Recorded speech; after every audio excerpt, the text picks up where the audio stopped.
Hermanos, muy buenas tardes. Tengo 6 de la tarde aquí con 2 minutos en el sur de California. ¿Qué día es hoy? A ver, hoy día es septiembre 21, 2022. Y aquí en los Estados Unidos ya se vive el tiempo de otoño, lo que se llama en inglés harvest o el mes de la cosecha prácticamente. Bueno, no es solamente un mes, pero empieza ya este mes, septiembre. Así que pues ahí es mes de otoño, empieza calabazas, en inglés se llama pumpkins, esos crecen desde las más chiquititas hasta las más grandotas. Y bueno, también ahí ponen ahí el hombre de paja y un montón de cosas, muy bonito. Ya vi también ah, el frío y todo lo demás. Y las hojas caen, muy bonito. Bueno, ¿qué vamos a hacer hoy? Hoy día vamos a estudiar un tema referente a la reforma en Ginebra. Hay mucho que hablar y tiene que ver con un tema que tiene que ver con la práctica de la ordenación del ministro reformado. No, recuerde que Calvino inicia la reforma en 1536. Antes no había. Okay. Lutero empezó en 1517, pero claro, la idea de él es muy un poco, no compleja, pero hay que tener cuidado, porque él no fue con la idea de reformar. Él, su idea era de que en las indulgencias, bueno, el Papa deje cosas que estaba poniendo, según él, su perspectiva, estaban mal, pero al final se desencadenó en algo más que eso. Se empezó lo que se llama en el estudio de la historia la reforma. ¿No? 517. Pero no quedó ahí. Cuando uno va estudiando más, se va a dar cuenta que realmente la persona que comienza a reformar es Juan Calvino. ¿Ok? Juan Calvino. Porque de ahí, en 1536, él viene a Ginebra, empieza ahí su trabajo con otros, claro, no fue él solamente, no, él, hubieron más otras personas, otros reformadores, pero él fue la persona porque él escribe su obra Los Institutos de la Fe Cristiana y al mismo tiempo escribe comentarios de la mayoría de los libros de la Biblia.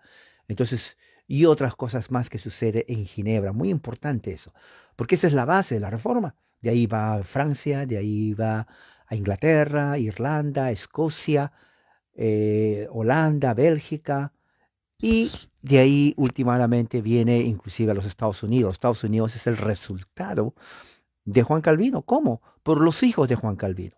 ¿Quiénes son los hijos de Juan Calvino? Bueno, los hijos de Juan Calvino son los hugonotes, son los presbiterianos, eso ni dudarlo, son los otros reformadores continentales y son los populares conocidos teólogos ingleses llamados los puritanos o también los precisionistas.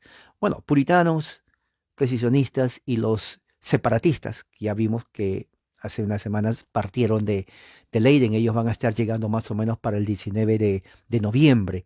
Más o menos están llegando, están todavía en el mar, en el Atlántico. Entonces es ahí cuando llegan los separatistas y un año después, 1621, cuando pasan ya el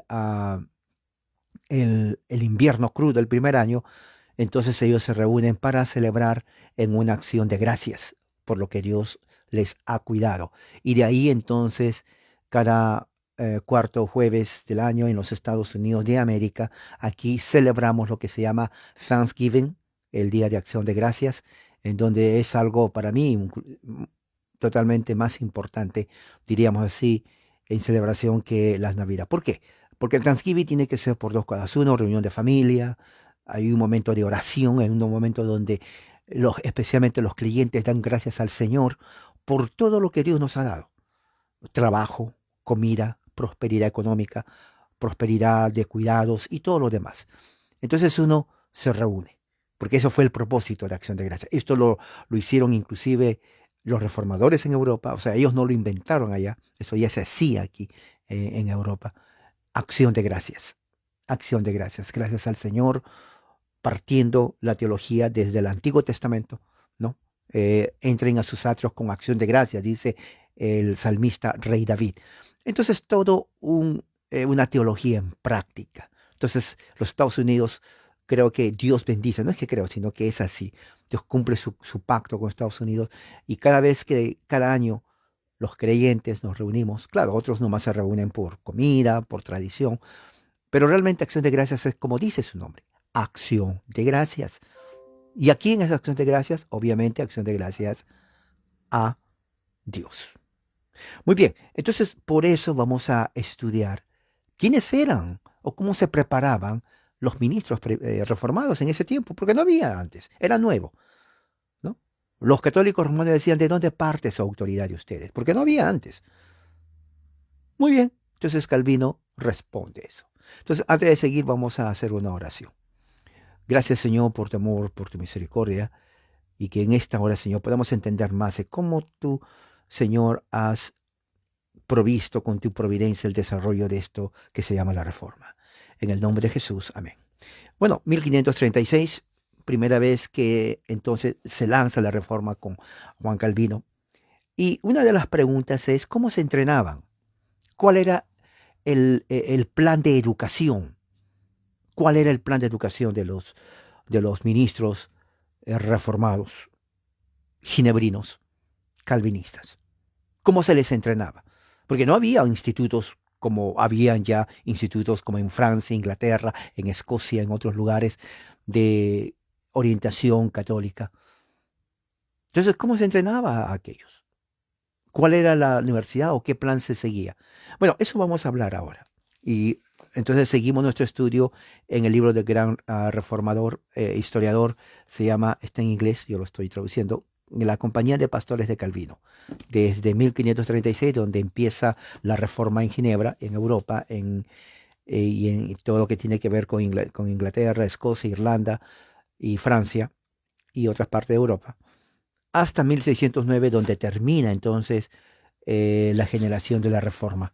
Interesante, porque lo que viene después ya es algo un poco más diferente. Pero el inicio de la reforma, ¿cómo se inicia? Y si usted es reformado o de fe presbiteriana, usted debe saber esto. A mí me interesa mucho, me gusta, porque yo soy presbiteriano. Entonces yo quiero saber de dónde van, de dónde viene esto. A mí me preguntan, oye, ¿de dónde viene tu fe presbiteriana? Bueno, viene de Escocia, 1560. ¿Y de dónde fue a Escocia? ¿Quién lo inventó? Bueno, fue John Knox. ¿Y quién fue Knox? Alguien que estudió en Ginebra. ¿Y qué estudió en Ginebra? Bueno, estudió teología. ¿Pero con quién estudió? Con Juan Calvino. ¿Y quién es Juan Calvino? ¿Se dan cuenta? O sea, cada uno tiene un origen. Bueno, vamos a ver entonces cómo se implementó el entrenamiento de los primeros originales ministros reformados. ¿A usted no le gusta? A mí me gusta. Yo quiero saber. Porque es la ayuda como nosotros podemos entonces tener una perspectiva correcta de lo que es un verdadero ministro reformado, presbiteriano, y lo que no es. Claro, recuerde, estos son los inicios, porque ya cuando se estudia en 1560, por ejemplo, Calvino muere en 1567, cuando John Knox va a Escocia y la Asamblea General adopta el presbiterianismo como la religión verdadera en Escocia. Calvino todavía estaba vivo y obviamente él supo, se alegró, porque John Knox era bueno, John Knox respetaba mucho, quería mucho, amaba a Calvino, lo consideraba básicamente como un apóstol. ¿Ok? John Knox era una persona que prácticamente lo que aprendió en Ginebra se lo llevó a Escocia. Y tal vez sin pensar, porque establece el sistema de gobierno presbiteriano. La Asamblea General de Escocia, entonces lo aprueba el Parlamento escocés, ¿no? Y de ahí ya conocemos, por eso existe el presbiterianismo, ¿no? Cuando alguien me pregunta, ¿de dónde viene el presbiterianismo? Inmediatamente, en menos de un minuto, tal vez 30 segundos. Presbiterianismo viene de Escocia en 1560 por Juan Knox, que fue el discípulo entrenado, el gran aprendiz de la Academia en Ginebra por Juan Calvino. Porque prácticamente es eso. Prácticamente es eso. Bueno, vamos a ver, ¿cómo fue el entrenamiento? Dice así el autor. ¿Qué entrenamiento académico se requería para que una persona que aspiraba al oficio de pastor en Ginebra? Por ejemplo, alguien decía, por ejemplo, Juan Calvino, sí, disculpe señor, su eminencia, ¿no? Con mucho respeto en esos tiempos, decía, yo quiero ser pastor, quiero ser ministro reformado, pero no tengo educación. Esa es una buena pregunta. Muy bien, de acuerdo documento, las ordenanzas eclesiásticas, no dice mucho en cuanto a esta respuesta, ¿ok? O sea, que era un poco así sin respuesta. Pero lo que era pero ¿cuál fue? eh, pero lo que fue más importante realmente, o lo que era esencial, fue eh, que el candidato a pastor posea un buen y sano conocimiento de la escritura. Ahora, esto es importantísimo, ¿ok? Aquí tengo mi amigo, este es mi amigo, ya lo conocen. Entonces dice aquí, lo que ellos veían en una persona que quería ser ministro reformado en ese tiempo es que la persona tenga un buen conocimiento y sano conocimiento de la escritura. ¿Qué quiere decir eso? Que antes de ser pastor o ministro reformado, él tendría que haber anteriormente ya estudiado la escritura.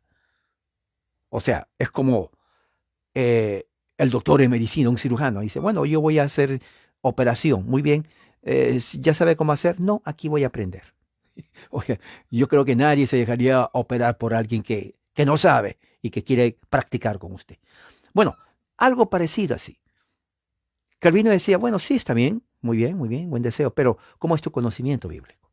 Y no solamente conocer la Biblia, sino conocerla de la manera correcta. Eso es importantísimo. ¿Por qué? Porque obviamente hay mucha gente que conoce, bueno, diríamos, tiene un conocimiento básico de la escritura. Por ejemplo, los testigos de Jehová, ellos conocen la Biblia. Los mormones, ellos conocen la Biblia. Los adventistas y otras sectas más. O sea, usted se sienta con ellos y ellos le dan diríamos, un discurso en cuanto a lo que ellos creen. Citan textos, van a este libro y por aquí, por acá, por acá, por acá. Y si usted no sabe, usted se queda, pero disculpe la palabra, embobado. Y dice, "Oh, yo no sé ahora qué le voy a responder porque me dice esto, esto. Claro, porque ellos se dan el tiempo de estudiar, pero está mal. ¿Ok? Por eso Calvino decía dos. Bueno, que conozca escritura, ¿no? Que conozca la escritura, pero al mismo tiempo que lo conozca bien. ¿Ok? Dos cosas muy importantes. Entonces, tiene que tener la habilidad también de comunicar la palabra de Dios a la gente para su edificación. O sea, no solamente conocer la escritura, no solamente conocerlo bien, pero tiene que tener la habilidad, que la mayoría no podría tener, de tener el don de la comunicación, de lo que uno sabe. Entonces tratar de comunicarlo de una manera directa, clara, ¿no? Sencilla, pero no simplona. Hay una gran diferencia entre algo sencillo y simplón. ¿Ok? O sea, el Evangelio es algo sencillo que la gente entiende, pero no quiere decir que es algo simplón. O sea, que mira cualquier cosa. No, no lo es, porque es teología. Alguien me preguntó en la mañana, no, me dice, hermano, ¿por qué hay que estudiar teología? Bueno, le digo, porque es la forma como Dios se comunica. Nada más. Teología es la forma como Dios se comunica. Por eso hay que estudiarla. ¿Se dan cuenta? O sea, los reformadores, desde el principio, Calvino y todo el grupo de reformadores, eran personas que, si bien es cierto, apuntaban a una relación con Dios espiritual, esa relación con Dios espiritual no era mística, ni era algo gnóstica, era basada en la escritura, o sea, conocimiento de las lenguas hebreas y griegas, arameas, y hacer un examen, un midrash, algo exegético, una buena hermenéutica, o sea, estudio. O sea, no cualquiera, como dice Pablo a Timoteo, neófito, podía ser pastor. No, no se podía decir, a ver, usted que no hace nada, usted va a ser pastor. Oiga, el pastorado no es para el que no hace nada, ¿ok? Pastorado tiene que ser una persona preparada en todo aspecto, porque es el que va a enseñar y tiene que saber enseñar. La idea que tiene, el concepto teológico, tiene que hacerlo y transmitirlo de una manera que la gente entienda. Porque eso es prácticamente la proclamación del Evangelio. Proclamar el Evangelio significa comunicación, comunicar. Y la comunicación no tiene su propósito hasta que hay una respuesta. En una comunicación está el que emite y el que recibe. El que emite tiene que haber un recipiente. Cuando no hay recipiente no hay comunicación, es monólogo. Por eso siempre en un chat, cuando tiene un grupo, la gente tiene que preguntar. No decir amén. Amén no es comunicación, en realidad. Tiene que haber una comunicación. Dios nos dio la capacidad de hablar, de elaborar nuestros pensamientos libremente. O sea, cuanto más elabore sus pensamientos es perfecto. Entonces, la elaboración de los pensamientos en una forma verbal y en una forma escrita es fundamental para el desarrollo de su intelecto, pero también para el desarrollo de la comunicación del Evangelio. Eso es muy importante. Usted se va a edificar. Es para el bien de usted. ¿Me entiende? Entonces, comunicación es muy importante, pero no hay comunicación si no hay respuesta. Entonces, la respuesta tiene que ser de acuerdo al grado de, de exigencia que se pone. ¿Me entiende? Y se, se puede obtener de dos formas. Uno, estudiando. No hay otra forma. No hay comida rápida en eso. ¿No? En Estados Unidos y ya en todas partes está la comida rápida. Oh, yo quiero algo rápido. Claro, le llena, pero no es nutritivo. En el Evangelio no hay comida rápida. No la hay. Y si alguien le da comida rápida, no va a aprender nada. Lleva tiempo. Lleva tiempo. Cuanto más tiempo lleva, mejor. Porque el beneficiado va a ser usted. No va a ser el vecino, porque él no lo está haciendo. Es usted. Cuanto más tiempo pase, créame, usted se beneficia más. ¿Ok? Entonces Calvino quería eso, que alguien sepa comunicar para la edificación y que sean personas de buena moral y valores morales, cuyas vidas estén sobre más allá de reproche. O sea, prácticamente perfecto. Pero ¿existe perfección? Obviamente que no. O sea, eh, si se estaba buscando algo perfecto, tal vez nunca hubiera sido, tal vez nadie hubiera habido un ministro. Pero lo que Calvino estaba apuntando es que tenía que ser una persona de entre el grupo que tenga cualidades para que pueda enseñar en todo aspecto. ¿Me entiende? O sea, había requerimientos. Ahora, eso es lo que Calvino ponía, porque no había universidades protestantes en ese momento. ¿Ok? Sin embargo, las calificaciones que se dieron, ¿no? La venerable compañía de pastores claramente prefería candidatos que también posean un entrenamiento formal en la academia, artes liberales, exégesis bíblica, teología y también experiencia práctica. ¿Me entiende? O sea, por ejemplo, alguien decía, mira, por ejemplo, tiene usted su carro se malogra, va a un garaje, ¿no? Y dice, oiga, mi carro no trabaja. ¿Usted es mecánico? Oh, yo soy mecánico. Muy bien. Qué bien. ¿Qué es lo que tiene? Bueno, sinceramente, yo no sé. Yo no sé. Justamente me acaban de dar trabajo hace 5 minutos y este es el primer carro. Voy a aprender tratando de arreglar su carro.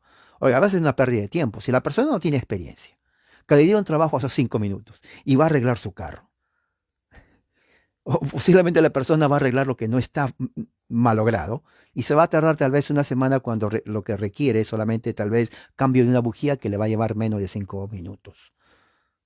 Entonces lo que buscaba Calvino era, bueno, ¿quieres ser ministro? Ok, muy bien, ¿tienes experiencia? No, no tengo. Es más, nunca yo he hablado en público. O sea, no, no va a poder. Él no quería ese tipo de persona. Quería persona que tenga educación, alguien que conozca lo que está haciendo, que sepa cómo trazar la Biblia, que cuando lea la Biblia no esté imaginando, pensando, a ver, ¿qué es lo que dice aquí? A ver tú, enséñame para enseñar al otro. No, el ministro tenía que estar ya preparado para saber qué hacer en hermenéutica bíblica, que cuando lea un pasaje de la Escritura sepa cómo trazar, cómo dividir, cómo sacar el significado y de ahí aplicarlo. O sea, en otras palabras, estaba pidiendo que la persona que quiere ser ministro deba conocer no solamente la Biblia, sino también aplicar y saber estudiar para aplicarlo al resto, o sea, a la congregación. O sea, no un neófito, no alguien que le escuchó al vecino porque el vecino le escuchó de otro, no. Es que haya alguien que realmente sea genuino, que tome en serio en el estudio de la palabra de Dios y que al final, cuando ya tenga todo eso, entonces, y conozca teología. O sea, no va a ser alguien que invente teología. O sea, no va a ser, bueno, yo creo que Dios por aquí, que por allá. No, no es que yo creo, sino es que en base al estudio. Si no tiene eso, no va a poder. O sea, está descalificado. Entonces, esta es la razón por la cual este es el inicio de la reforma. Porque antes no había eso. Antes de 1517 no existía absolutamente nada de reforma, ¿no? Fue en el siglo XVI que empieza todo esto, que causa justamente una respuesta a la Iglesia Católica Romana. ¿Me entiende? Recuerde, estamos 1536. En ese tiempo estaba todo en Europa la reforma. En Latinoamérica, ¿qué había? Bueno, en Latinoamérica estaba todo el virreinato español con la Iglesia Católica Romana como religión. Nosotros venimos de ahí. Esa es nuestra cultura.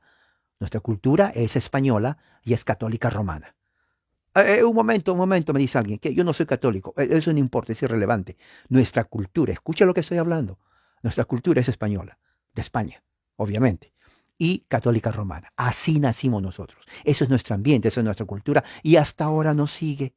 ¿Me entiende? Eso no implica que uno sea de la Iglesia Católica Romana en fe, pero eso es nuestra cultura. Ahí crecimos. Ahí estamos. Sí, eso es nuestra herencia. No somos musulmanes, ni budistas, ni protestantes. Somos católicos romanos de cultura. Y eso nadie nos quita. Ahora que después uno rechaza y dice, bueno, ya no creo en eso es diferente. Pero nosotros somos producto de España. Carlos V, siglo XVI. ¿No se alegra usted eso? Bueno, aunque no seamos católicos romanos, tenemos que alegrarnos porque es nuestra cultura. Nos dieron nuestros valores, nuestra cosmovisión de la vida. Por eso hablamos español de España, ¿no? Claro, hay regionalismo, cada país tiene su acento, sus palabras, pero me entienden ustedes. Usted puede ser de qué, de México, de Ecuador, de Centroamérica, de Chile, Bolivia, lo que sea, pero usted me entiende. Me entiende el lenguaje español. Entonces, ¿qué es lo que sucede? 1536 empieza todo eso. Calvino lo expulsan, regresa en 1541 y comienza a poner en la academia. Funda su academia. La academia de Calvino tenía como propósito entrenar a los nuevos ministros del Evangelio reformado. Porque no había. O sea, había gente que decía, oh, yo quiero predicar. Sí, pero ¿cómo va a predicar si no tiene entrenamiento? Obviamente que es así. En toda disciplina. Oye, yo quiero enseñar matemáticas. ¿Sabe sumar? No, no sé. No puede ser profesor de matemática si no sabe sumar. Entonces, primero hay que entrenarse en lo que uno quiere enseñar. En este caso, Calvino quería que esta gente se entrene teología, fundamentalmente. Oiga, ¿cómo va a ser pastor si no sabe teología? No, no puede. ¿Cómo? Teología es la forma como Dios se comunica con nosotros. Toda la Biblia es teología. Si usted no sabe teología, entonces no va a entender lo que Dios quiere decir. Toda la Biblia es teología. Voy a repetir, Dios se comunica a nosotros a través de la teología, porque la teología, esa es la razón por la cual teología es importante, porque sin teología entonces no vamos a entender a Dios. Eso es así. O sea, nadie puede decir, no, a mí no me gusta la teología, yo solamente voy al Espíritu me guía. Eso es mentira, eso no existe. Lo que le va a guiar a usted es lo que usted cree en su mente. Ahora, cuando digo eso no existe, el Espíritu Santo justamente guía a través del estudio de la palabra.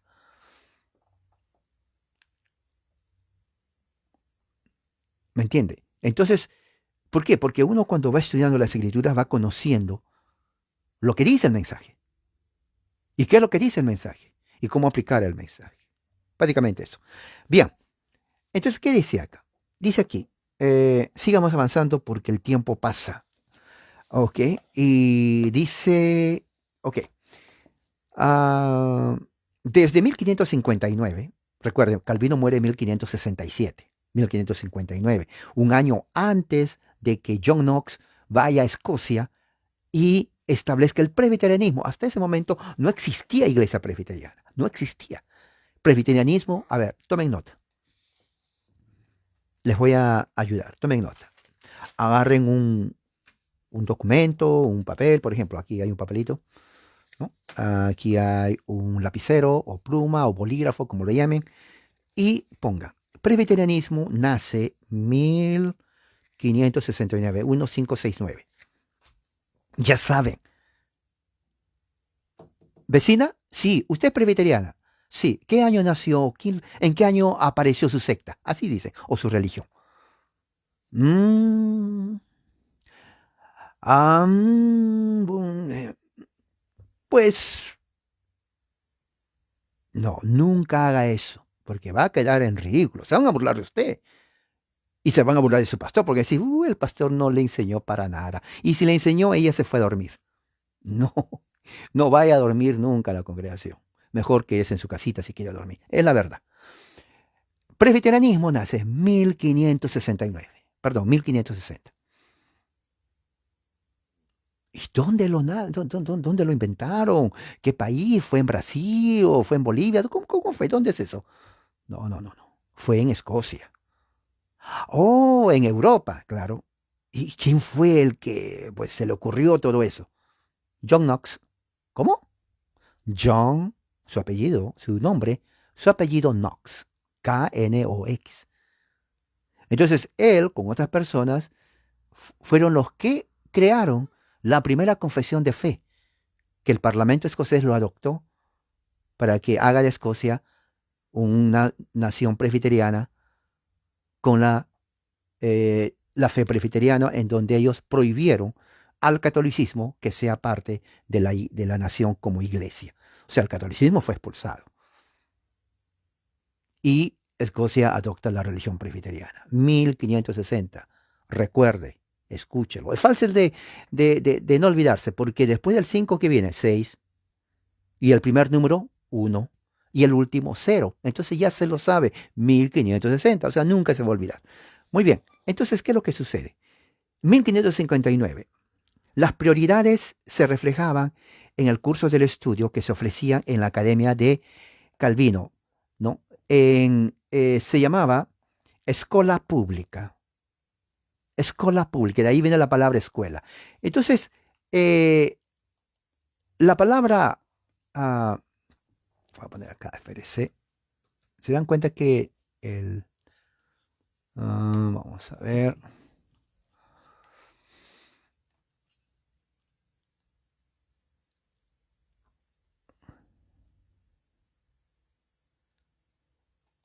escola es eh, del latín antiguo, de donde viene nuestra palabra en español, escuela. O sea, recuerde que nuestro lenguaje español de España no es español, ¿ok? Cuando alguien le dice, a veces me pregunta a mí, ¿usted habla español? No, pero sí lo estoy escuchando. Bueno, sí, pero el origen del español es una combinación de griego, en su gran mayoría de griego, bastante griego. ¿O usted habla griego? Claro. ¿No me cree? No. Bueno, le voy a decir una palabra en griego. Farmacia. Farmacia es griego. Eso es griego. Ya está. Farmacia es griego. Y otra cosa, la persona que me hizo la pregunta se llamaba Teodoro. Teodoro es griego. ¿Ya ve? Usted tiene el nombre griego. Oh, no sabía. Pues ya lo sabe. Escola viene de ahí, escuela, porque nosotros en el español es prácticamente el lenguaje mal hablado de otras lenguas. Sí, es el lenguaje más hablado. Es como iglesia. Iglesia viene del griego eclesia, ¿no? Entonces ¿qué es lo que trata de decir? Entonces, eclesia, con el tiempo, se fue transliteralizando en iglesia. ¿Por qué es importante eso? Porque cuando se habla de teología, por ejemplo, teología del pacto, entonces uno dice, los dispensacionalistas dicen, por ejemplo, ah, bueno, hay dos naciones, Israel y la iglesia. En realidad no, porque eclesia significa, es la traducción del hebreo, kohel, que es congregación. Entonces Dios no tiene dos congregaciones, solamente una, pero en diferente lenguaje. Entonces obviamente que cambia la palabra, pero el significado es lo mismo. Entonces, ¿qué es lo que vemos? Entonces vemos que en 1559, entonces la Academia Escola Pública, de ahí viene pública, también viene de latín, se dan cuenta. Entonces, los estudiantes iban para escuchar los discursos, las clases, cada semana, en donde ellos estudiaban, por ejemplo, hebreo, estudiaban griego, ¿no? Y también, una vez que estudiaban griego y hebreo, utilizaban los dos lenguajes para hacer exégesis del Antiguo y Nuevo Testamento. Por ejemplo, los estudiantes que estudiaban hebreo decían, muy bien, ¿cómo lo vamos a aplicar el hebreo? Ok, vamos a abrir un libro en el Antiguo Testamento. Supongamos Éxodo. Éxodo está escrito en hebreo. Entonces, lo que ellos estudiaban en hebreo lo aplicaban haciendo exégesis del libro de Éxodo en hebreo, porque hebreo originalmente fue escrito en hebreo. Entonces ellos podían practicar lo que estudiaban teóricamente aplicando la exégesis en el hebreo mismo. Es interesante eso. Porque lo que sucedía después de eso es que la persona que estaba estudiando, haciendo exégesis, no en el lenguaje francés, sino en hebreo, la persona tenía un conocimiento directo de las escrituras que estaban en hebreo. Si estudiaban griego, iban al Nuevo Testamento, un libro del Nuevo Testamento, los Evangelios, la carta de Pablo, lo que sea, inmediatamente aplicaban griego a la exégesis que estaban haciendo en el libro del Nuevo Testamento. Eso es lo fundamental. O sea, la revolución, o sea, el ministro o el obrero que estaba estudiando para el tiempo que terminaba, entonces ya estaba capacitada o capacitado para estudiar la Biblia. Por ejemplo, tenía que ir un domingo a hacer un sermón o predicar. Entonces él durante la semana, como ya sabía griego y hebreo, entonces su exégesis iba a los originales y comenzaba a leer, no sé, por ejemplo, una carta de Pablo, lo leía en griego y de ahí entonces él hacía exégesis. Y en base a eso, ¿no? Entonces iba el domingo, se presentaba delante de la congregación y comenzaba a enseñar de acuerdo al estudio. Pero hoy en día no, por eso digo, evangelicalismo, muchos dicen que es protestantismo, pero no lo es. Está muy separado de eso, no solamente en tiempo, sino también en origen y en énfasis.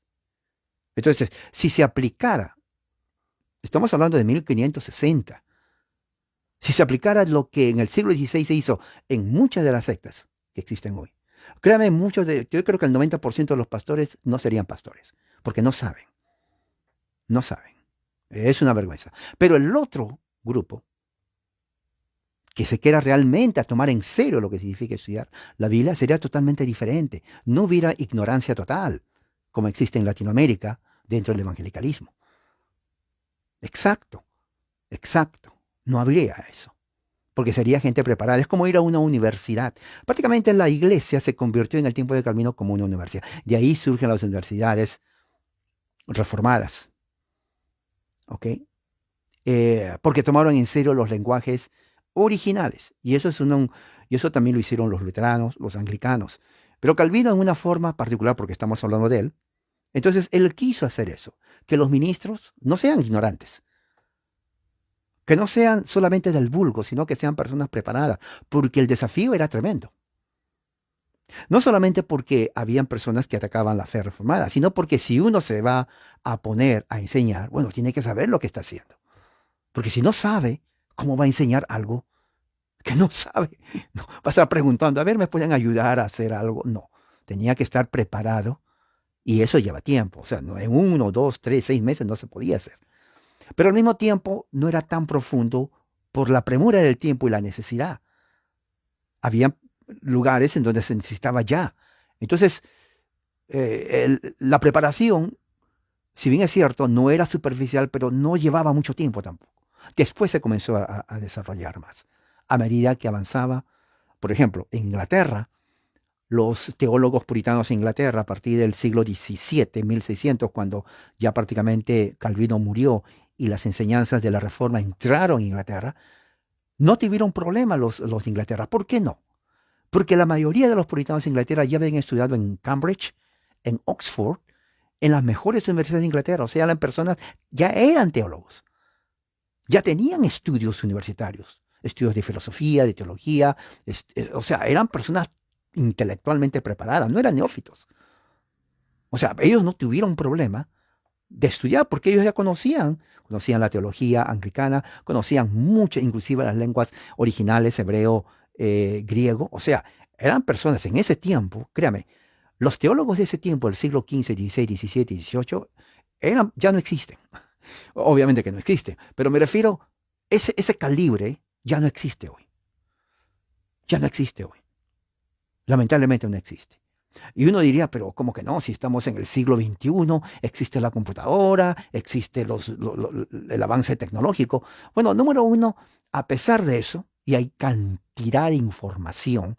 Oiga, estamos llenos de información por todas partes. La gente sigue ignorante, especialmente en religión.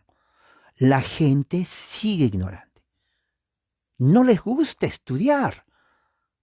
No les gusta. No les gusta. Lo voy a repetir otra vez. No les gusta. Lamentablemente, no hay otra forma de saber. No hay. ¿No? No hay otra forma. Y por eso, eh, los teólogos tenían que, no solamente, por ejemplo, hoy en día, cualquiera puede se para y habla tonteras. No era así antes. No era así antes. Uno tenía que conocer, estudiar para poder enseñar.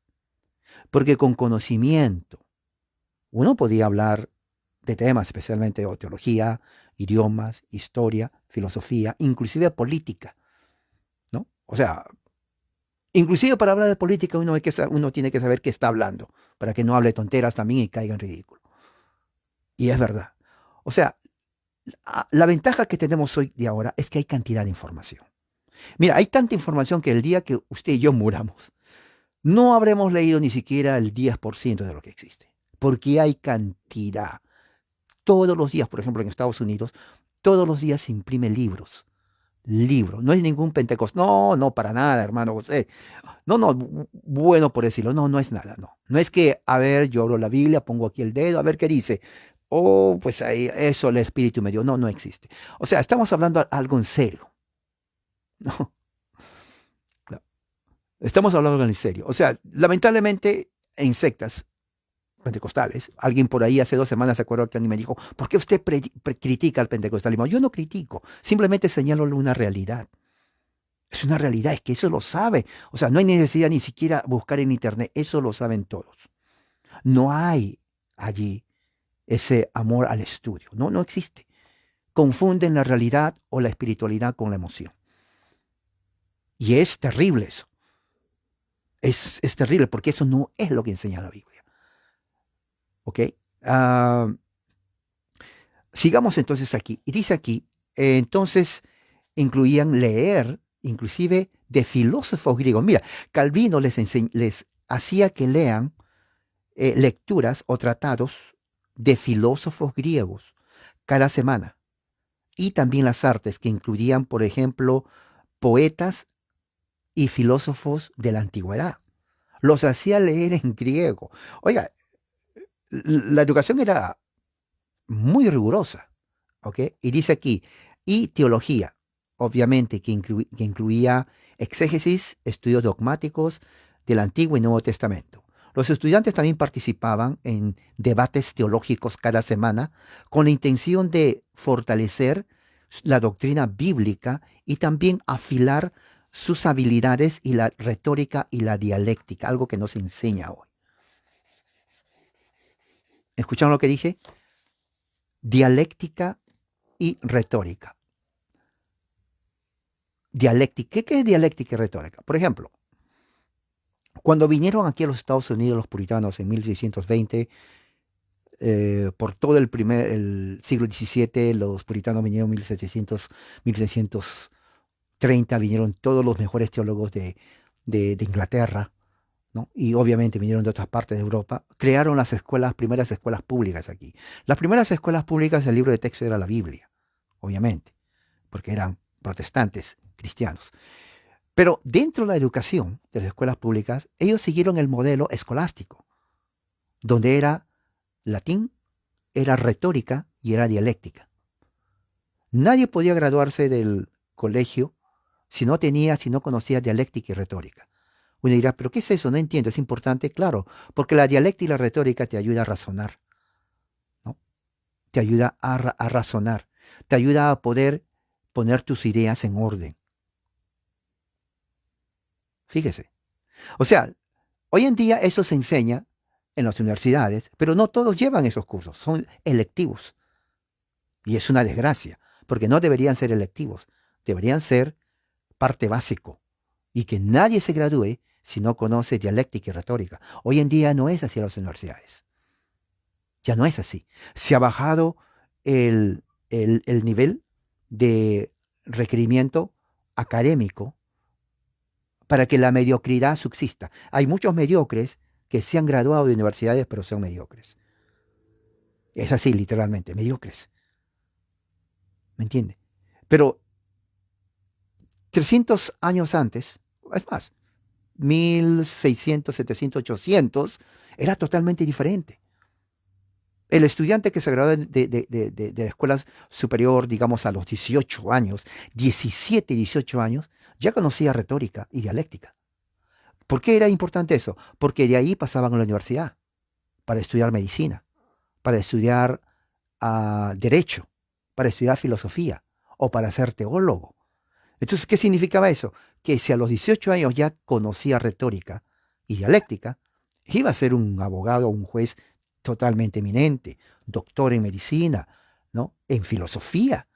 O sea, cualquiera no podía ser si no estudiaba retórica y dialéctica. Eso ya no existe, ya no hacen énfasis. Pero eso es lo que ayuda a la cultura de un país. ¿Me entiende o no me entiende? Pero en fin, esto viene de aquí. Calvino fue humanista antes de entrar a la fe reformada en Francia. Y los franceses, wow, los franceses eran, como se dice, capos. Eran bacanes en cuanto a filosofía, a dialéctica. En la universidad en Francia, la Sorbonne, dio uno de los mejores filósofos de Inglaterra de ese entonces y hasta ahora. Entonces, él entendió y dijo, la importancia de la educación es eso. O sea, cualquiera no podía ser ministro. O sea, no era de que, bueno, yo sí, yo voy a levantar y gritar y nada.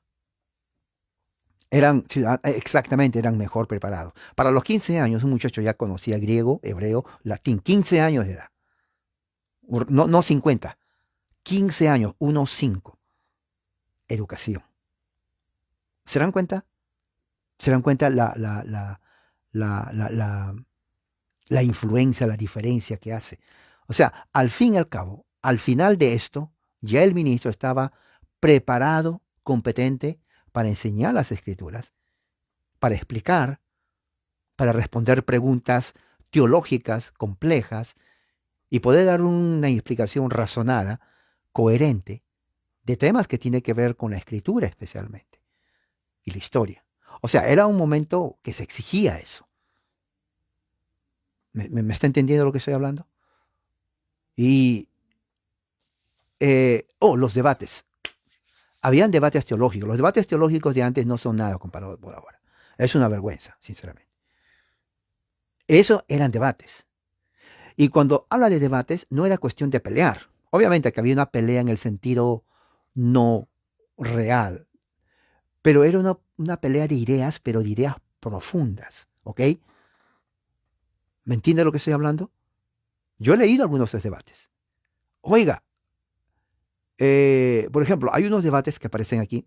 El tema era el sábado.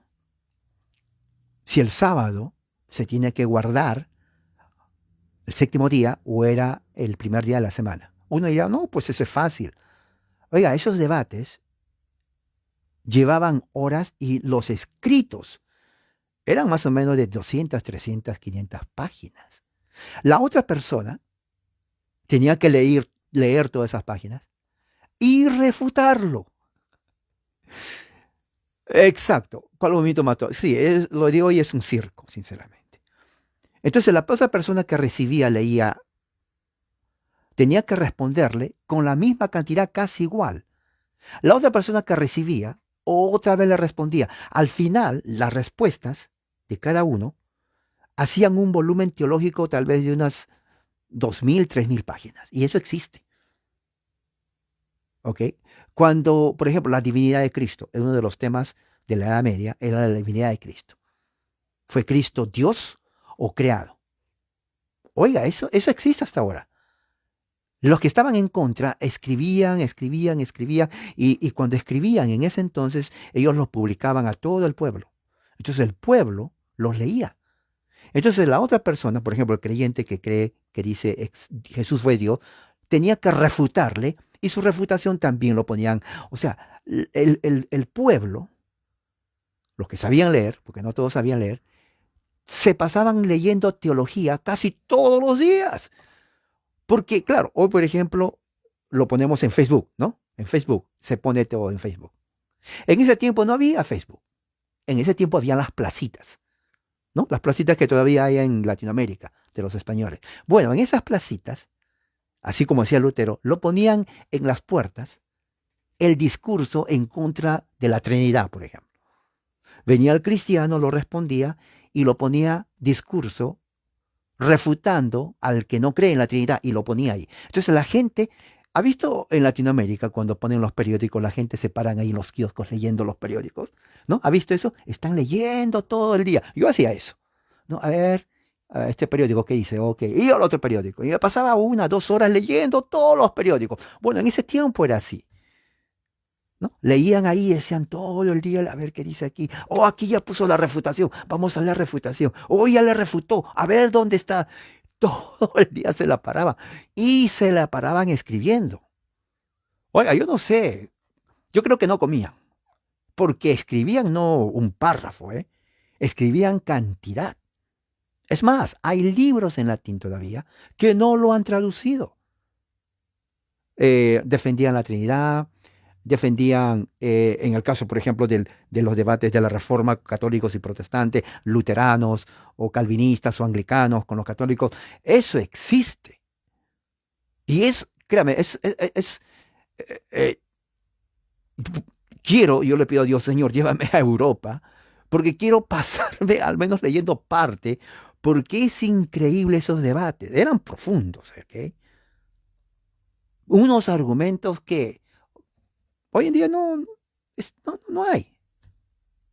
No hay. Y uno aprende de eso. ¿Por qué? Porque el que defendía su posición no solamente decía que, sino que elaboraba todo un argumento profundo. El otro le refutaba, elaboraba un argumento profundo. O sea que era tan fuerte que muchos decían, este me convenció, voy a leer este. Oh, este también me convenció. A ver, este me convenció. Es que eran personas que tomaban en serio la religión. O sea, no eran cualquier mediocre, eran estudiosos, eran teólogos, eran escolásticos, sabían de retórica, sabían de dialéctica. O sea, ellos utilizaban todas esas técnicas. ¿Me entiende? Porque eran, y por eso que son profundos y a veces tediosos de leer, porque eran tan, diríamos, detallistas, que créame que nuestra mente se aburre con eso. Sí, uno dice, ya leyendo el primer párrafo, ¿no?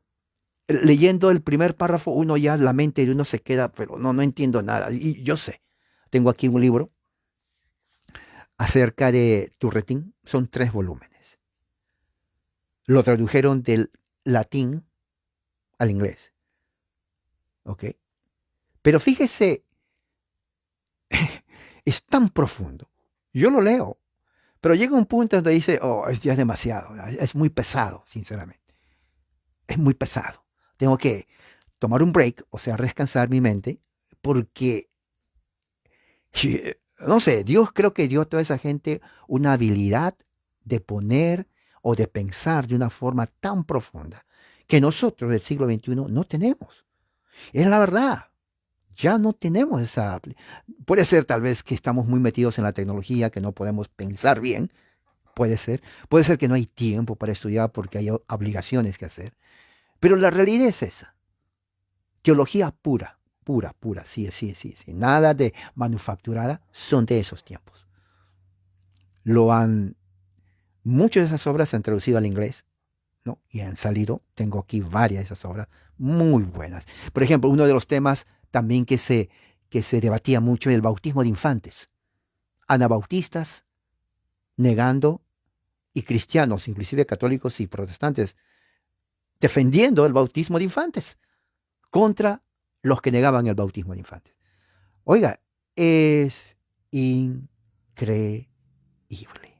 La otra vez entré a un sitio donde lo tienen ahí ya digitalizado. No, lo peor es que no pude terminar porque el inglés es antiguo. O sea, Así como hay español del siglo XVI, el inglés ahí es antiguo. O sea, leía los conceptos y decía, pero ¿qué quiere decir esto? No, ya mis ojos se quedaron ya creo que cruzados, porque dije, no, tengo que conseguir de otra forma, porque así, exacto, la Eucaristía, uno de ellos, o sea, varios temas teológicos, y, y eran profundos, ¿ok? ¿Por qué les digo esto? Porque esa es la razón por la cual Juan Calvino enseñaba a los ministros protestantes. Porque afuera, recuerde, ese era un tiempo cambiante. Afuera mucha gente estaba, como hoy en día, mal informada, pero había también muchas sectas. Una de las sectas que había atacaban, por ejemplo, la Trinidad, atacaban bastante la Trinidad. El bautismo, cuando salen los anabautistas hubo un debate tremendo con el bautismo, con los sacramentos, con todos esos temas. ¿Ok? Por eso los puritanos escribieron volúmenes, cantidad, cantidad de volúmenes. Es increíble. Aquí tengo un volumen de los puritanos. Es pesadísimo. Esto tiene, a ver, ¿cuántas páginas tiene aquí? Tiene más de 1000 páginas. Se llama Una teología puritana. Ahora, esto es el 1%. No es todo. 1%, ¿se imagina? O sea que hay más. Y estos autores hicieron un gran milagro porque lo pusieron en un lenguaje para que nosotros podamos entenderlo. Pero aún así, tanta es lo complicado de los pensamientos teológicos que aún cuando lo pusieron para que podamos entender, sigue siendo complicado. Sigue siendo complicado. ¿Se imaginan lo original cuán complicado hubiera sido? Yo creo que esta gente no durmió, hicieron un milagro, porque créame, inclusive en español, hay obras en español de ese tiempo. Usted los lee en el lenguaje de ese tiempo, le va a doler la cabeza. Porque no solamente en el idioma antiguo, sino a la profundidad también. Hoy día ya no se hace así. Y hay pocos que lo hacen, poquísimos. Entonces, eso fue la idea de la Academia de Ginebra, preparar. Calvino tenía esa idea. Y también, y finalmente, los estudiantes tuvieron el sentido de llamado al ministerio pastoral, que se requería prepararse y también transmitir el sermón, ¿no?, en la presencia de algunos de los ministros. O sea, antes de tomar lugar, o sean encargados a una iglesia, ellos tenían que predicar un sermón delante de los ministros reformados. Y eso todavía se hace en el presbiterianismo. ¿Ok? Yo lo he hecho como 2, 3, 4 veces, más de eso. ¿Para qué? Porque de esa forma ellos evalúan la capacidad y la preparación del futuro ministro o pastor o doctor en teología reformado, lo cual es correcto, porque ellos podían ver las partes donde todavía falta, diríamos, conocer más, o unas partes débiles, o algo que ellos, ¿para qué? Para que la persona sepa y cuando ya tome realmente la labor, esté preparado totalmente y no solamente vaya. ¿Se dan cuenta? Pero hoy en día, por ejemplo, este es un ejemplo, amigo evangélico, no se enoje, pero el evangelicalismo no es así. No dice, oh, yo sentí un llamado anoche, se me presentó algo en el sueño, o alguien me dice, yo, o sea, como que me siento entusiasmado. Pero no, no es eso, no es entusiasmado. Uno puede entusiasmarse en muchas cosas, pero no implica. Hay gente, por ejemplo, que dice, oh, cómo me gustaría ser doctor. ¿Sí? ¿Vas a estudiar? No, pero es mucho. O sea, se entusiasman, pero no quieren. O sea, no es simplemente yo, oh, como me gustaría. Es tomar en serio, es una carrera.